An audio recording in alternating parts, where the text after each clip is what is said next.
الحمد للہ رب العالمین والصلاة والسلام علی حبیبہ محمد وآلہ وصحبہ اجمعین اما بعد فاعوذ باللہ من الشیطان الرجیم بسم اللہ الرحمن الرحیم وَإِذَا سَأَلَكَ عِبَادِي عَنِّي فَإِنِّي قَرِيبٌ أُجِيبُ دَعْوَةَ الدَّاعِ إِذَا دَعَانِ فَلْيَسْتَجِيبُوا لِي وَلْيُؤْمِنُوا بِي لَعَلَّهُمْ يَرْشُدُونَ اللهم سبحانك لا علم لنا إلا ما علمتنا إنك أنت العليم الحكيم مولاي صل وسلم دائما أبدا على حبيبك من زانت به الأسر.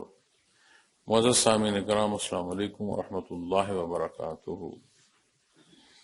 ارشاد باری تعالیٰ ہے، اور جب آپ سے میرے بندے میرے بارے پوچھیں تو یقیناً میں قریب ہوں، اور جب کوئی مجھے پکارتا ہے تو مانگنے والے کی دعا قبول کرتا ہوں. پاس چاہیے کہ یہ بھی میرا حکم قبول کریں اور میری ذات پر ایمان لائیں تاکہ وہ ہدایت پائیں. الحمدللہ اللہ کریم نے زندگی میں رمضان المبارک کی برکات بارے دیگر نصیب فرمائی ہیں. دعا گو ہوں کہ اللہ پاک اس رمضان المبارک کی برکات عطا فرمائیں، ہمیں عبادت کی توفیق نصیب ہو، ہمیں خطاؤں، گناہوں اور کمزوریوں سے بچنے کی اللہ کریم طاقت عطا فرمائیں.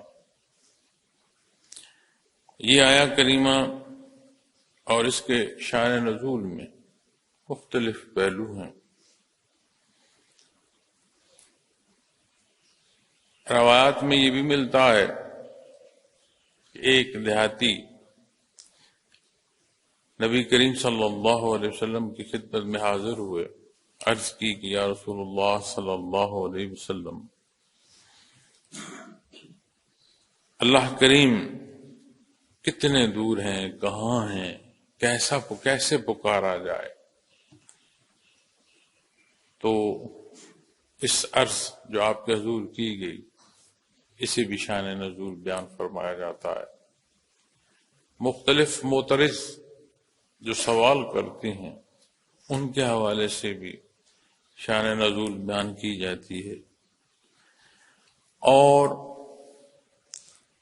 مجموعی طور پر مومنین کی یہ گزارش کہ اللہ جل شانہ کا جو پکارنا ہے وہ کیسا ہو، آہستہ سے عرض کی جائے، اپنی دعائیں مانگی جائیں، بزور آواز پکارا جائے. مختلف روایات ہیں، لیکن ایک بات مفسرین کرام جب ان روایات پر بحث کرتے ہیں تو یقینی فرماتے ہیں کہ جب اللہ جل شانہ نے ارشاد فرمایا نا کہ وَإِذَا سَأَلَكَ عِبَادِي، میرا بندہ، تو پھر وہ بات جو ہے مقدم آ گئی کہ جہاں مسلمانوں نے، چاہے کسی ایک نے عرض کیا چاہے کسی جماعت نے عرض کیا، لیکن بحیثیت مسلمان نبی کریم صلی اللہ علیہ وسلم کی خدمت میں یہ بات عرض کی گئی. اس سے متعلق رہنمائی جو ہے اس کا سوال عرض کیا گیا، گزارش عرض کی. اور جو دوسرا حصہ ہے اس میں آپ غور فرمائیے.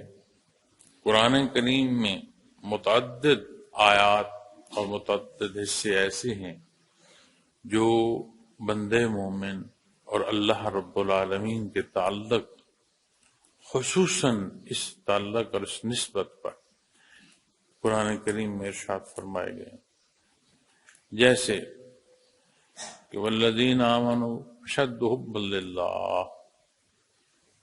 اب صاحب ایمان کی پہچان جو ہے وہ اللہ جل شانہ سے شدید ترین محبت قرآن کریم بیان فرما رہا ہے.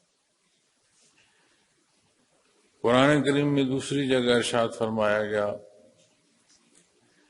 کہ اللہ کریم صاحب ایمان کے دوست سے، ہر صاحب ایمان، اللہ ولی الذین آمنوا، ہر صاحب ایمان کو ولایت کا ایک درجہ حاصل ہے. ولی کیا کہتے ہیں، کسے کہتے ہیں؟ دوست کو کہتے ہیں، تعلق کو کہتے ہیں۔ اب جب بات تعلق کی آئے گی، ایک طرف ذات خالق کی ہے اور دوسری طرف مخلوق ہے۔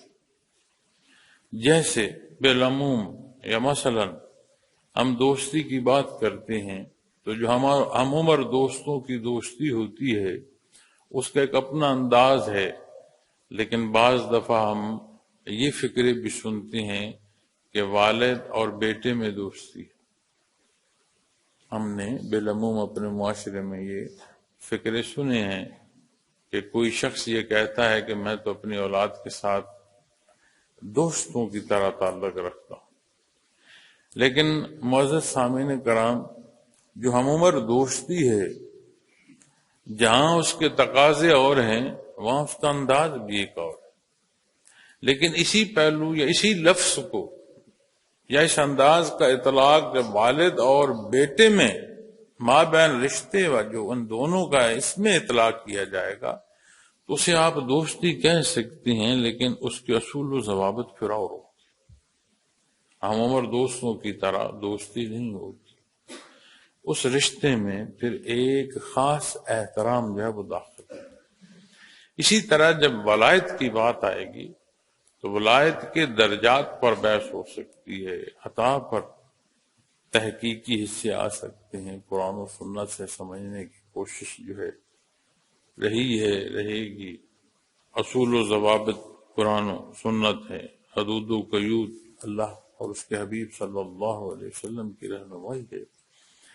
لیکن جب دوستی کی بات آئے گی تو دوستی کا لفظ بالعموم استعمال ہوتا ہے، یہاں جب اس لفظ کا اطلاق آئے گا تو یہاں جو ولایت یا ولی اللہ یا جسے اللہ نے دوستی عطا فرمائی، یہ درجہ عطا فرمایا، یہاں پھر اس کی نسبت جو ہے اس میں وہ نزاکت جو خالق اور مخلوق کی ہے اس کا داخل ہو۔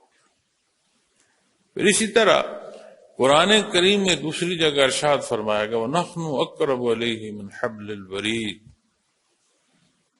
اب قرب کی جب بات آتی ہے تو قریب ترین، بالعموم زندگی میں قریب ترین، جیسے یہ بات قریب ترین ایک دوسرے کے ساتھ جڑ گئی، لیکن یہ مخلوق کے ایک رسائی ہے، یہ مخلوق کی حدود ہے۔ اسی پہلو کو اور اسی نسبت کو قرب الہی کے حوالے سے جب بیان کیا جائے گا تو جس طرح اس کی ذات صفات لامحدود ہیں، اسی طرح قرب ایک اس کی صفت کے حصے سے آئے گا، تو اسے بھی کوئی لفظ ایسا نہیں ہے جو بیان کر سکے کہ وہ قرب جو اللہ جل شانہ کا ہے وہ کتنا ہے، کیسا ہے، اسے پھر ماپا نہیں جا سکے۔ لیکن اس عالم آب و گل جسے اللہ کریم نے ایک امتحان بنایا ہے، یہ ہو نہیں سکتا کہ جسے امتحان کو پیدا فرمایا ہے اس کی استطاعت سے باہر سوال نامہ بھیج دے۔ اگر لفظ نہیں ہے تو اس نے اسے ادراک کا ایک پہلو احساس کی صورت میں دیا ہے، جسے حیات ایمان سے نصیب ہوتی ہے، اور وہ کیفیات قلبی کا ایک حصہ ہے جو روشن ہی نور ایمان سے ہوتا ہے۔ اسی لیے یہاں ارشاد فرمایا گیا نا کہ میرا بندہ،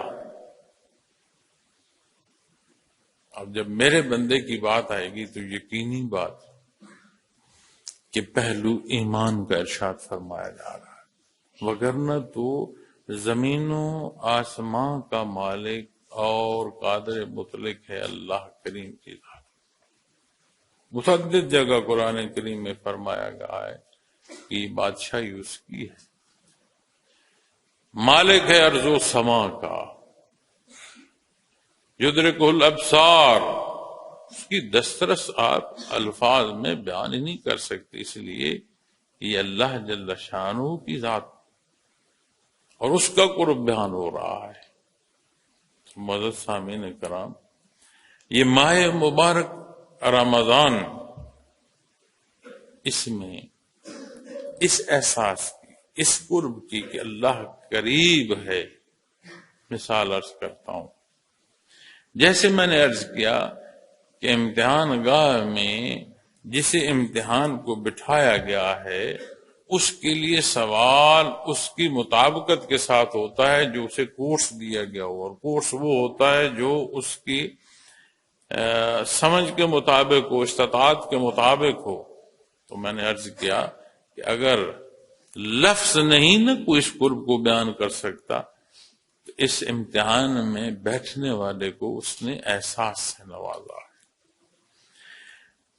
تو جب بات اس احساس کی آئے گی تو یہ بہت خوبصورت مثال جو ہمیں ملتی ہے وہ رمضان المبارک کو ملتی ہے۔ ہر عبادت کا ایک اپنا انداز، اپنا پہلو ہے، اس کی اپنی عطا ہے، شرف قبولیت کے اپنے اپنے مقامات ہیں، لیکن بالعموم جو اثر ہے، جیسے نماز کے حوالے سے فرمایا گیا برائی اور بے حیائی سے روکتی ہے، بچاتی ہے برائی اور بے حیائی سے، ان الصلاۃ تنہی عن الفحشاء والمنکر۔ اب اگر ہم نماز پڑھ کر بے حیائی میں مبتلا ہیں تو کیا وہ نماز تھی؟ کیا جو احکامات نماز کی ادائیگی تک کے ہیں وہ پورے تھے؟ کیا جو احکامات ادائیگی میں ہیں وہ پورے تھی؟ نماز تھی یا نماز کی صورت تھی؟ تو جب حکم کے مطابق ہوگی تو پھر اس کا اثر اور ہوگا۔ جیسے اگر حج کوئی کرتا ہے تو نبی کریم صلی اللہ علیہ وسلم کا فرمان ہے کہ ایسے پاک صاف ہو جاتا ہے جیسے آج کوئی پیدا ہوا۔ ہم اپنے معاشرے میں جاتے ہیں، لین دین کرتے ہیں، معاہدے کرتے ہیں، اور حاجی سے لے کر الحاج کے الفاظ سننے کو ملتے ہیں، اور ان ناموں سے موسوم جو لوگ ہیں ان سے ملاقاتیں ہوتی ہیں، لیکن اس کیفیت اور حال کا اطلاق بازار میں نظر نہیں آتا۔ اگر کہیں کوئی سود کے پیسے جمع کر کے حج بیت اللہ کو روانہ ہو گیا، اس کی شرائط کہاں پوری ہو؟ تو کیا حرام رزق سے یہ شرط ہے کہ وہ جانا شرط ہے؟ وہ سارے حصے ضروری ہیں جو اس سے مطابقت رکھتے ہیں، جن میں سے اس خرچ کا بھی ہے۔ جہاں اس کی نیت کا خالص ہونا ہے وہاں وسائل جو ہیں وہ بھی جائز ہونے ہیں۔ اب فرض عبادت ہے لیکن صاحب استطاعت پر، اب اس کا نتیجہ جو ہے وہ ایک ایسی، جیسے ایک معصوم کی زندگی ہو،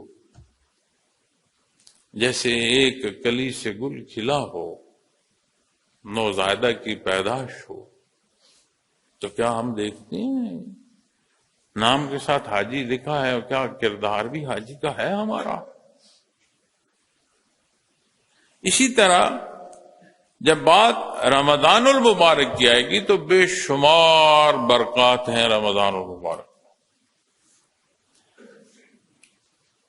جسے رمضان المبارک نصیب ہو، صاحب ایمان کو، اور یہ لفظ ایسا ہے کہ میں ڈر رہا ہوں اسے بیان کرتے ہوئے، اس لیے کہ سوال آتا ہے کہ اتنی عطا کے بعد کوئی بخشش حاصل نہ کر سکا۔ یہ نازک موضوع ہے، تو میں اپنے موضوع کی طرف پلٹتا ہوں۔ یہ میرے اللہ کے فیصلے ہیں، ہم کمزور اور گناہگار لوگ ہیں، اپنی جو کمزوری ہے اس کا اقرار کافی ہے، اس سے آگے اس موضوع کو نہیں چھیڑتا۔ لیکن جو نقطہ عرض کرنا چاہ رہا تھا وہ یہ تھا، پیشتر اس کلام سے، کہ اسی طرح جیسے عبادات کا محاصل ہمیں ملتا ہے اس حکم کے مطابق اختیار کی گئی عبادات کا، رمضان المبارک میں بھی بے شمار برکات ہیں، جن میں سے بہت بڑی برکت جو ہے وہ ایک حضور حق کی ہے۔ روزہ دار کو نبی کریم صلی اللہ علیہ وسلم نے ارشاد فرمایا کہ دو خوشیاں ہیں۔ ایک وہ خوشی جب وہ افطار کرتا ہے ایک فرق محسوس کرتا ہے، خوشی محسوس کرتا ہے۔ دوسرا فرمایا جب اسے اللہ کریم اس کا اجر عطا فرمائے۔ روزہ وہ عبادت ہے جس کی اللہ جل شانہ نے ارشاد فرمایا کہ یہ میرے لیے اور اس کا اجر میں عطا فرماؤں گا، یعنی اس کا اجر اور ثواب بے حد و حساب ہے۔ جہاں یہ ہمیں خطاؤں گناہوں سے ڈھال کی صورت میں ایک حفاظت نصیب ہوتی ہے، وہاں اس میں بہت بڑی عطا ہے جو حضور حق کی ہے۔ آپ خود غور فرمائیں۔ اور بلا تفریق ہر روزے دار کو یہ کیفیت حاصل ہوتی ہے۔ کس درجے کی ہے اس پر بات ہو سکتی ہے، لیکن ہر روزہ دار، اب لفظ میں نے روزہ دار کہا ہے، کوئی روزے کا عکس لیے پھر رہا ہو تو اس کی تو بات میں نے نہیں کی، کیونکہ حدیث شریف میں آتا ہے کہ روزہ جو ہے اگر کوئی جھوٹ بولتا ہے تو اس کے روزے کی حیثیت نہیں ہے، وہ بھلے بھوکا اور پیاسا رہے، اللہ کریم کو کوئی پرواہ نہیں ہے اس کی۔ اگر آنکھ کا حیا درکار نہیں، کان میں باحیا الفاظ اس کی سماعت درکار نہیں، زبان جو ہے اس میں حیا نہیں ہے، اصلاح نہیں ہے، وجود اور اس کی حرکات و سکنات حدود و قیود شرع میں نہیں ہے، تو پھر روزہ کیا ہے؟ ماڈرن لینگویج میں اسے آپ ایک ڈائٹنگ کہہ سکتے ہیں،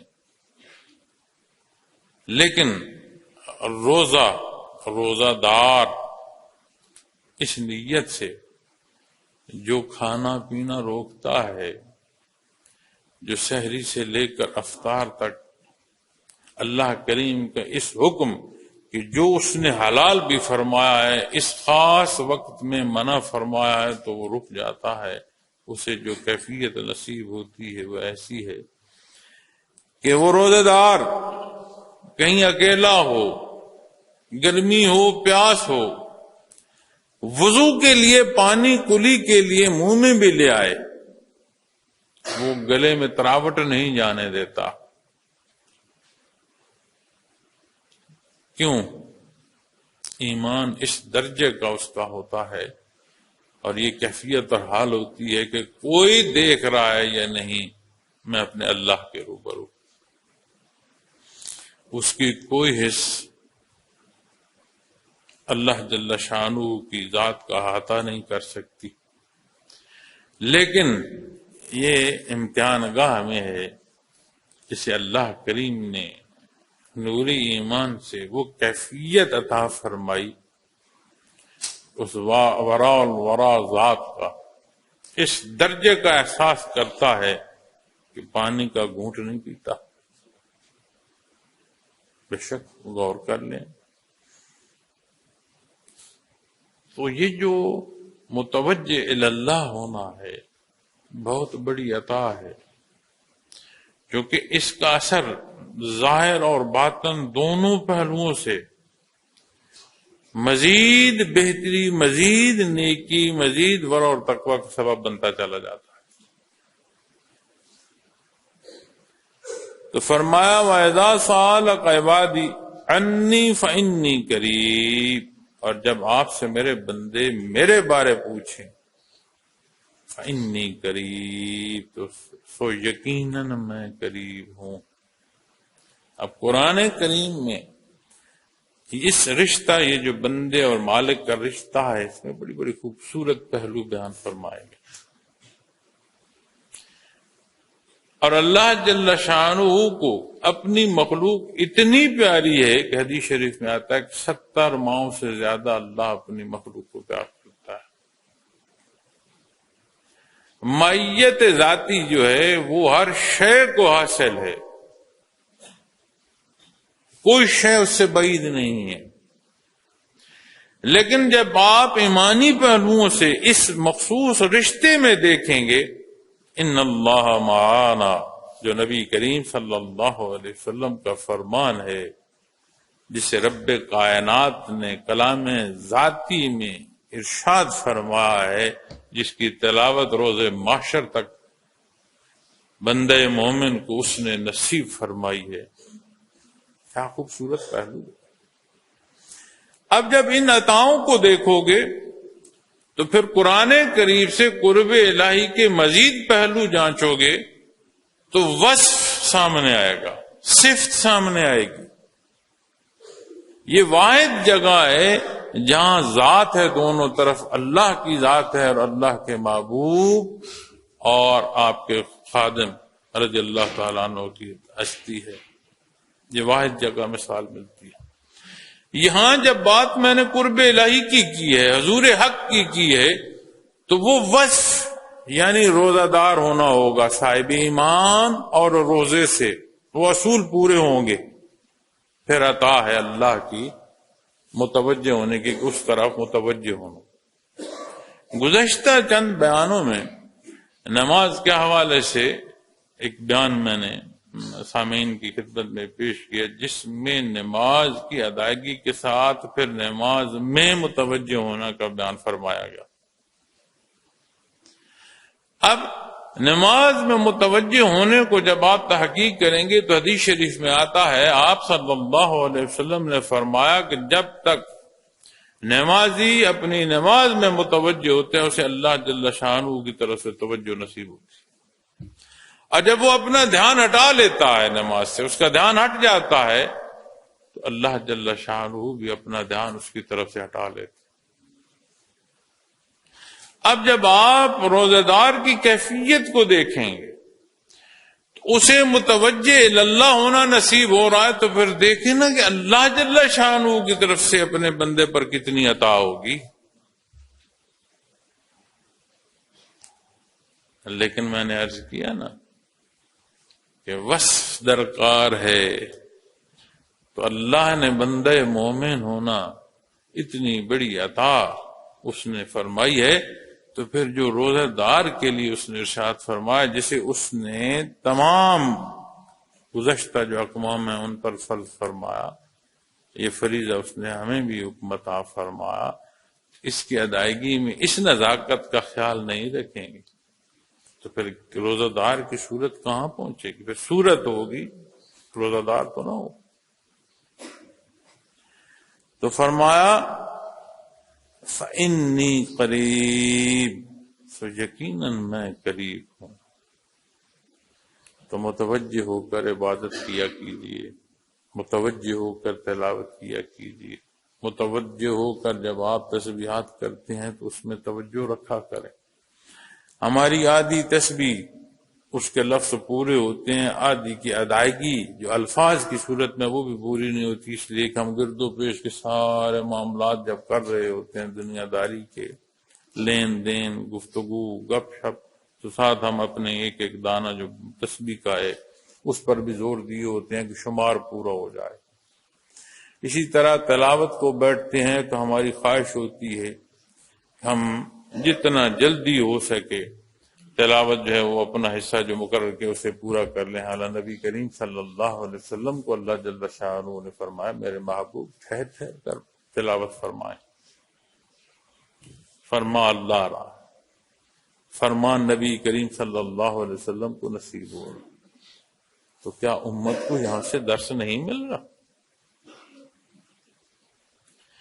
لیکن بالعموم جب ہم قرآن کریم سے احکامات کو، عبادات کو، ہر پہلو کو دیتے ہیں تو تربیت کے حوالے سے لیتے ہیں، یقیناً تربیت ہے، لیکن اسے مجموعی حصوں میں لیتے ہیں کہ یہاں مخلوق کیا کر رہی ہے. میاں میں اور آپ مخاطب ہیں، تو کیا ہم اپنی ذات سے نکل آئے ہیں کہ مخلوق کو جا کر ہم مخاطب کر رہے ہیں؟ اسی لیے ہم سارے احکامات جو ہیں یہ دینی رہنمائیاں جو ہیں اس کا اطلاق مخلوق پر کر رہے ہوتے ہیں، خود بری و ذمہ ہوتے ہیں. تو جب اپنے آپ کو جانچیں گے تو پھر شریر کہاں پائے گا، کسی کی طرف شاید اشارے کی گنجائش ہی نہ بن پڑے. فَإِنِّي قریب. معزز سامعین کرام، میں نے احساس کی بات کی، ایک کیفیت اور حال ہے، شاید یہ احساس کا لفظ اس کی حقیقت بیان نہ کر سکے، لیکن جب آپ اسے تعلیمات محمد رسول اللہ صلی اللہ علیہ وسلم کے ساتھ کیفیات محمد رسول اللہ صلی اللہ علیہ وسلم کے تحت بیان کریں گے تو سمجھنا سہل اور آسان ہو۔ حقیقی سمجھ جو ہے اختیار سے آتی ہے۔ کوئی یہ کہے کہ جی دھواں ہے، فلاں جگہ دھواں اٹھ رہا ہے، تو یہ علم الیقین کے تحت بات آتی ہے۔ علم ہے، جانتا ہے کہ جی دھواں ہے تو آگ ہوگی۔ اب کسی نے آگ جلتی دیکھی، اس کیفیت اور حال کو کہیں گے عین الیقین، یعنی شہادت دے رہی ہیں اس کی آنکھیں، وہ دیکھ رہا ہے کہ آگ، دھوئیں کی بات نہیں، وہ آگ کو دیکھ رہا ہے کہ آگ جل رہی ہے۔ ایک آگے کیفیت آتی ہے، اب کسی کا ہاتھ اس آگ میں ڈال دیں جو اسے سمجھ آئے گی کہ ہاں یہ آگ ہے، اسے کیا کہیں گے؟ حق الیقین۔ اسی طرح جب بات اس کیفیت کی آئے گی، متوجہ اللہ ہونے کی آئے گی، اس حضوری کی آئے گی، اس روزے کی عطا کی آئے گی، تو پھر بات کیفیات محمد رسول اللہ صلی اللہ علیہ وسلم کو بیان کرنے سے سمجھ نہیں آ پائے گی، اختیار کرنے سے سمجھ آئے گی۔ جن الفاظ کو واضح نے وضع نہیں کیا، لیکن بندے مومن کو اس کی سمجھ آتی ہے، اسے سماعت کہو تو وہ سن سکتا ہے، اسے بصارت کہو تو وہ دیکھ سکتا ہے، اسے احساس کہو تو وجود کا ذرہ ذرہ احساس کر سکتا ہے، لیکن یہ بصیرت نور ایمان سے ہے، تعلیمات محمد رسول اللہ صلی اللہ علیہ وسلم کے مطابق زندگی ڈھالنے سے ہے۔ کیفیات محمد رسول اللہ صلی اللہ علیہ وسلم کی جہاں حصول کی تڑپ ہے، وہاں ان اقدامات کے اختیار کرنے سے آئے گا۔ اللہ کریم یہ سمجھ عطا فرمائے۔ اسے اپنی مخلوق بڑی پیاری ہے، وہ فرماتا ہے اللہ کسی پر ظلم نہیں کرتا، یہ خود اپنے اوپر ظلم کرتے۔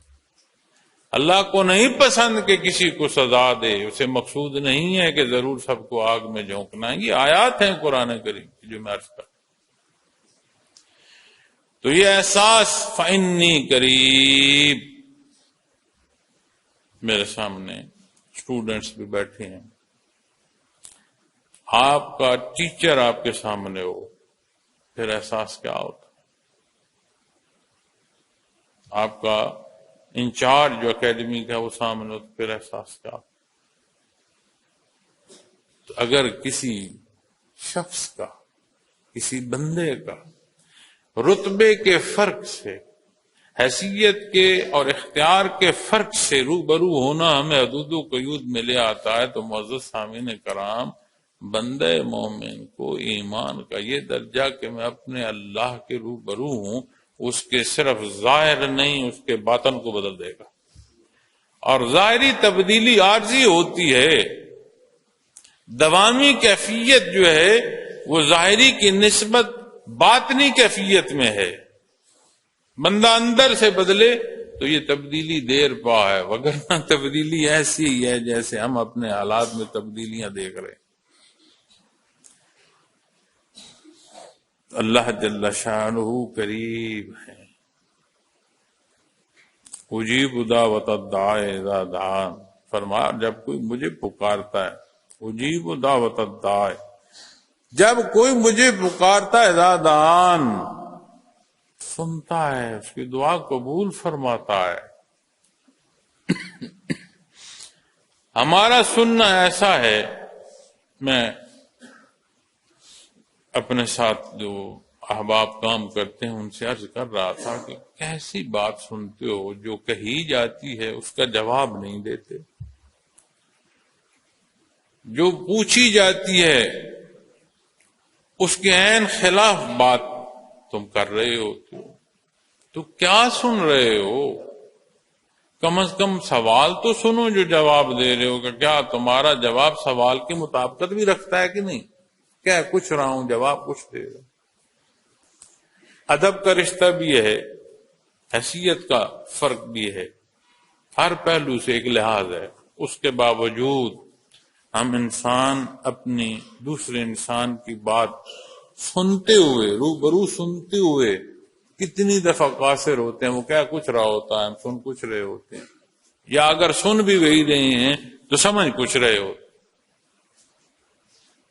ہیں۔ میں نے عرض کیا یہاں بات خالق کی اور مخلوق کی ہے، جو بولا سو بولا، جو سوچا سو سوچا، جو ابھی سوچو گے وہ مالک کل کائنات تو اسے بھی جانتا ہے، اس سے کچھ ہے بعید نہیں ہے، اس کی ذات علیم ہے، اس کا علم حضوری ہے۔ تو یہ تعلق جو بندگی کا ہے یہ نصیب ہو، نصیب رہے، تادم واپسی اس پر قائم رہنا نصیب ہو، بہت بڑی کامیابی ہے۔ ہم تو دنیا کو فتح کر رہے ہیں، اپنی حیثیت میں کھو چکے ہیں، مال و دولت اسی کی نظر ان قیمتی لمحاتوں کو اور اس فرصت کو کیے ہوئے ہیں، لیکن جب رمضان المبارک تو یہ ایک دستک ہے، آئیں ہم اپنے آپ کو کھنگال لیں کہ یہ جو بے نمازی ہے، یہ جو زیر و بم زندگی کا ہے، جسے ہم شیطان کی نسبت کر کے خود مطمئن ہو جاتے ہیں کہ نماز اس لیے نہیں پڑھی کہ شیطان نے نہیں پڑھنے دی، سچ اس لیے نہیں بول پایا کہ یہ جھوٹ کی آمیز شیطان کا وسوسہ تھا۔ تو حدیث شریف میں آتا ہے کہ شیاطین تو جب رمضان المبارک کا چاند نظر آتا ہے تو رمضان المبارک کی ابتدا سے ہی شیاطین تو قید ہو، آج جو جھوٹ ہے، آج جو بے نمازی ہے، آج جو روزے کا لحاظ نہیں ہے، آج جو زندگی میں انصاف نہیں ہے، آج جو حلال و حرام کی پہچان نہیں ہے، آج جو حقوق و فرائض کی تمیز نہیں ہے، یہ کس شیطان کے ماتھے لگائیں گے؟ تو جتنی برکات ہیں وہاں ایک چھاننا ہے جو چھان کے رکھ دے گا، اور اللہ کریم رمضان المبارک کی یہ برکات ہمیں عطا فرمائیں، فَإِنِّي قریب، حال بدل جائے گا۔ کسی کے ساتھ وہ اچھا برتاؤ کرتا ہے، نیکی کرتا ہے، وہ اس کا شکر گزار ہوتا ہے۔ یہ کیفیت اور حال نصیب ہو تو وہ کسی شکر گزاری اس کے مقصود میں ہی نہیں ہے، وہ کسی سے بھلائی اس لیے نہیں کر رہا کہ کوئی اس سے راضی ہو یا اس کا مشکور ہو، وہ اس لیے کر رہا ہوتا ہے کہ میرا اللہ راضی، میرے نبی کریم صلی اللہ علیہ وسلم کا فرمان پورا ہو، بھلے اس فرمان کی تکمیل میں جان جاتی ہے تو جان افضل کے سپرد جائے۔ یہ قرب بندے کو مستغنی کر دیتا ہے، اور جتنی کمزوری ہے، جتنی خطا ہے، جتنی حق سے دوری ہے، وہ بندے کو محکوم کرتی ہے، اور محکومی کوئی اچھی شے نہیں ہے۔ محکوم قوموں کی نسلوں میں احساس کمی جو ہے وہ چلا جاتا ہے، نسل در نسل جاتا ہے۔ آپ نے غور نہیں کیا کہ ہم اپنے معاشرے کی تدبیر اور بہتری کی کم سوچتے ہیں، دوسروں کا زیادہ سوچتے ہیں کہ اپنی تعمیر اور ترقی میں کردار ادا کیا، پتہ نہیں دنیا والے کیا کہیں گے، ہمیں کون کیا کہہ دے گا، ہمارا کیا روک دیا جائے گا۔ کہا کسی نے نہیں کچھ ہوتا، ایزمپشن پر ہی ہم ڈر رہے ہوتے، کیوں؟ اس خطے میں محکومی رہی ہے، تو جہاں محکومی رہتی ہے اس کی کیفیت اور حال نسلوں میں جاتی ہے، اور اس محکومی سے واحد بات اور واحد رستہ جو نکال سکتا ہے وہ دین اسلام ہے۔ ہم سارے نظام حیات دیکھتے ہیں، آزماتے ہیں، لیکن رب کی دھرتی اور رب کا نظام ہمیں ہضم نہیں ہوتا۔ تو جب ہضم نہیں ہوتا تو پھر محکومی ظاہری بھی ہوگی، باطنی بھی ہوگی، بھگتو پھر۔ تو یہ کیفیت اور حال فإنی قریب کتنی بڑی عطا ہے، اور جب کوئی مجھے پکارتا ہے تو مانگنے والے کی دعا قبول کرتا ہوں۔ اذا دعان اجیب دعوت الداعی اذا دعان۔ کیا ہماری پکار ہے کیا وہ دعا جسے شرف ہم کلامی کی کیفیت ہو، ہماری ایسی دعا ہے؟ کیا وہ دعا جسے ہم کلامی، جسے نبی کریم صلی اللہ علیہ وسلم نے عبادت فرمایا، کیا ہماری دعا ویسی ہے؟ دیکھتے کہیں ہیں، سوچتے کچھ ہیں، لڑکھڑاتی زبان کیا کہہ رہی ہے ہمیں تو یہ بھی معلوم نہیں ہوتا جسے ہم دعا کہہ رہے ہیں۔ اور بندے مومن کی کوئی دعا رد نہیں ہوتی، نبی کریم صلی اللہ علیہ وسلم کا فرمان۔ آپ نے دعا کو عبادت فرمایا، دعا کو اپنے اللہ سے ہم کلامی کی کیفیت اور حال بیان فرمایا، کیا ہماری ایسی دعائیں ہیں؟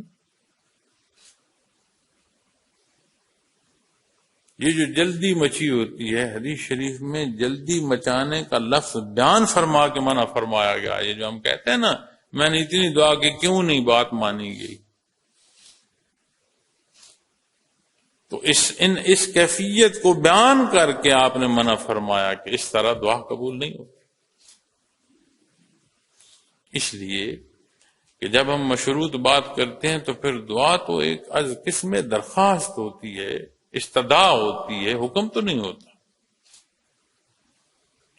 تو جب اعتراض اٹھتا ہے تو پھر دعا نہیں ہے، آپ مالک کل کائنات کو حکم دینے کی کوشش کر رہے ہو، پھر اس لیے کہہ رہے ہو کہ ایسا کیوں نہیں ہوا۔ اور بندے مومن کی دعا پر جب بات آتی ہے تو اس میں مفسرین کرام جو تحقیق فرماتے ہیں وہ فرماتے ہیں بندے مومن کی کوئی دعا رد نہیں ہوتی۔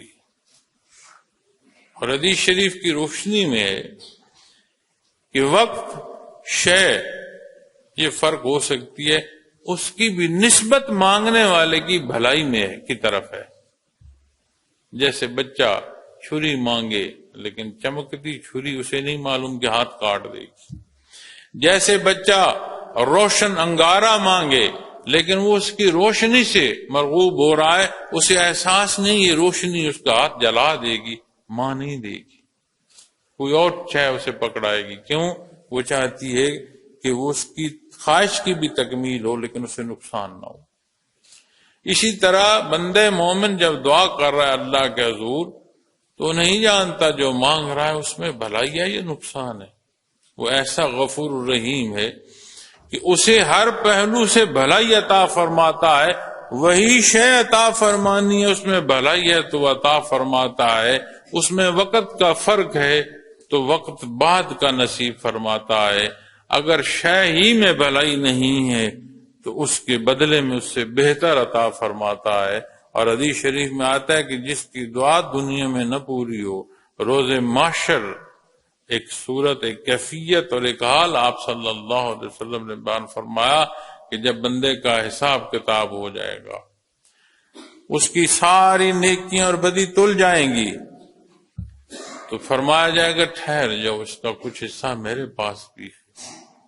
تب اللہ کریم کے حضور اس نے جو دعا مانگی تھی اور جسے دنیا میں عطا نہیں ہوئی، اللہ جل شانہ اس کا اجر اور ثواب عطا اس وقت فرمائیں گے جب ترازو تل رہے ہوں۔ تو مستجاب الدعا کہتے ہیں وہ جن کی دعائیں قبول ہوتی ہیں، تو مستجاب الدعا جس کی دعا قبول ہوتی ہے اس روز وہ بھی یہ خواہش کریں گے، تڑپ کریں گے کاش دنیا میں کوئی دعا قبول نہ ہوئی ہوتی، سارا اجر آج ملتا، اتنا فائدہ اللہ کریم اس دن بندے مومن کو عطا فرمائے۔ یہ جو ہم ہر ایک کو کہتے ہیں دعا کیا کرو مجھے یہ مسئلہ، اپنے اللہ سے وہ رشتہ کیوں نہیں ہے؟ اپنی دعائیں کرو، ضرور کہو ہر ایک، کسی کو کہتے ہو حرج نہیں ہے، ایک گلدستہ ہے، ہر پھول کی اپنی خوشبو ہے، اپنی مہک ہے، اپنا رنگ ہے، اپنا نکھار، اپنی خوبصورتی ہے، لیکن یہاں کے پھول کا اتنا رشتہ تو ہو نا اپنے اللہ کا حضور عرض کر سکے۔ اور جب محبوب سے چند کلمے نصیب ہوں تو اس کی کیفیت اور حال ہی اپنی ہے، لیکن عشق ہو تو محبوب کی سمجھ ہو، محبت ہو تو یہ اس احساس اور یہ ادراک ہو، تو یہ جو عبادات ہیں جیسے رمضان المبارک کا روزہ رکھنا ہے متقی کرتا ہے، لعلکم تتقون، نتیجہ بیان فرمایا۔ تو متقی کیا ہے؟ متقی کو عشق کی سمجھ آئے گی، اسے یہ ایمانی کیفیت اور حال کہ میرے اللہ کا حکم ہے، میرے نبی کریم صلی اللہ علیہ وسلم کی رہنمائی ہے، اور یہ تب سمجھ آئے گی فإنی قریب۔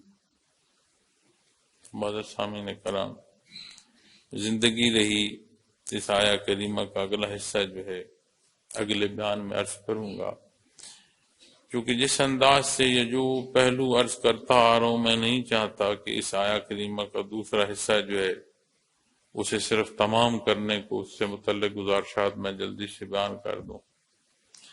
اللہ کریم میرا اور آپ کا حامی و ناصر ہو، اس رمضان المبارک اور اس جمعۃ المبارک کی برکات ہمیں عطا فرمائے، امت پر رحم فرمائے، اس ملک اور اس قوم پر رحم فرمائے۔ وآخر دعوانا الحمدللہ رب